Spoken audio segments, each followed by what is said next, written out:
আসসালামু আলাইকুম সবাইকে। আমরা বিভিন্ন ইস্যু নিয়ে বোর্ডের সঙ্গে বিভিন্ন সময় আলোচনা করছি। ফার্স্ট ডিভিশন নিয়ে আপনারা জানেন আমরা বোর্ডকে এনাফ সময় দিয়েছি, কিন্তু সেটার বিষয়ে ওনারা এখনো কোনো সমাধান করেন নাই।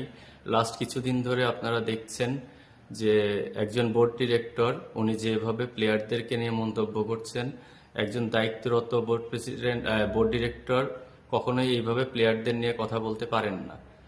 আমরা ইমিডিয়েট উনার রিজাইন চাচ্ছি। উনি যদি কালকে ম্যাচের আগে, কালকে ফার্স্ট বিপিএল এর ফার্স্ট ম্যাচের আগে যদি রিজাইন না করেন, তাহলে আমরা সব ধরনের ক্রিকেট বন্ধ ঘোষণা করছি। ধন্যবাদ।